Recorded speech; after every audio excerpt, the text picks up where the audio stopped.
మీరు తమిళనాడు చూస్తే అర్థమై ఉంటుంది ఈ వీడియో ఆరోగ్యశ్రీ గురించి అని.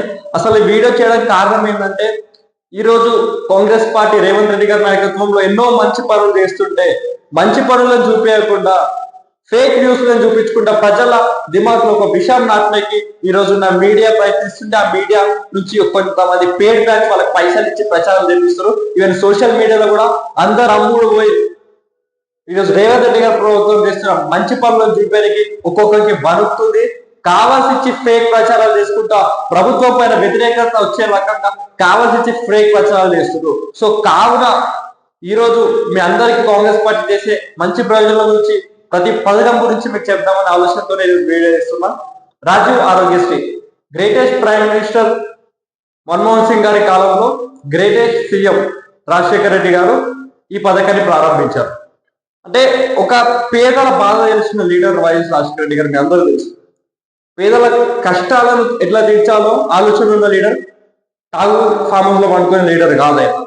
సో పేదల ఒకవేళ రోగం వస్తే చనిపోయే పరిస్థితులు, గుడిసెలలో బతుకునేటోళ్ళు, ఆడ బతికేటోళ్ళు, ఈడ బతుకునే 10,000 జీతం చేసేవాళ్ళు, 20,000 జీతం చేసేవాళ్ళు, తినడానికి తిండి తప్ప ఇంకేం లేనోళ్ళు, తినడానికి తిండి కూడా లేనోళ్ళు ఎంతో మంది రోగం వస్తే చచ్చిపోయే పరిస్థితి తప్ప ఆదుకునే పరిస్థితి లేదు. గవర్నమెంట్ హాస్పిటల్ అన్ని ఫెసిలిటీస్ దొరికేటివి కావు. ఇప్పుడు కూడా దొరుకుతలేవు. చాలా ఫెసిలిటీస్ దొరికేటివి కావు. కేవలం గవర్నమెంట్ హాస్పిటల్ ఏం చేస్తారు, కొన్ని మాత్రమే ఇస్తారు. పెద్ద పెద్ద ఆపరేషన్ అవి గుండె పోటు వస్తుంది, ఏదో వస్తుంది అవి అయితే ఏమి ఇస్తుండే. ఆ ఆలోచన వైఎస్ రాజశేఖర రెడ్డి గారికి వచ్చింది. పేదలు పైసలు లేక మాత్రం సరిపోద్దు, హాస్పిటల్లో చేరలి దానికి పైసలు లేక మాత్రం సరిపోద్దు అనే ఆలోచనతోని ఆరోగ్యశ్రీ ప్రారంభించారు రాజశేఖర రెడ్డి గారు. అప్పట్లో 800 రోగాలకు పైన ఫ్రీగా ట్రీట్మెంట్ ఇస్తుండే. ఇప్పుడు ఈ చేతగాని సీఎం లాస్ట్ సీఎం ఒక ఆయన వచ్చి మొత్తం ఉన్నాయని సెషన్ ఇప్పుడు రేవంత్ రెడ్డి గారు మళ్ళీ అవన్నీ తీసుకొస్తా అని చెప్తారు.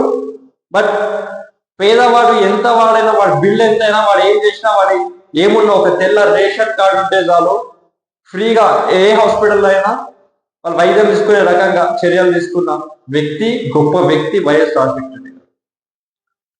అదే మొన్నటిదాకా అదే కంటిన్యూ చేశాడు. 2023 దాకా 2 లక్షల నుంచి ప్రారంభిస్తే అదే కంటిన్యూ చేశాడు.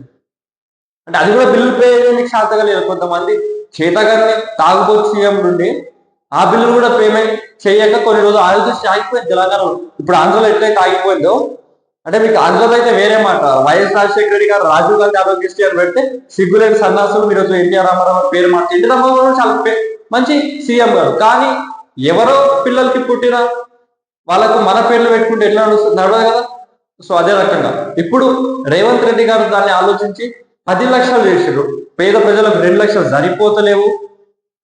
10 లక్షల వరకు కూడా అయినా సరే గవర్నమెంట్ భరిస్తుంది. మా పేదలు సంతోషంగా ఉండాలి, వాళ్ళకి ఎలాంటి కష్టం రావద్దు, పైసల గురించి ఆలోచించే అవసరం రావద్దని 10 లక్షల వాళ్ళకి ఈరోజు ఒక వ్యక్తి ఫ్రీగా ట్రీట్మెంట్ చేసుకుంటుండే. ఎంత పెద్ద హాస్పిటల్లోనైనా సరే దానికి కారణం కాంగ్రెస్ పార్టీ.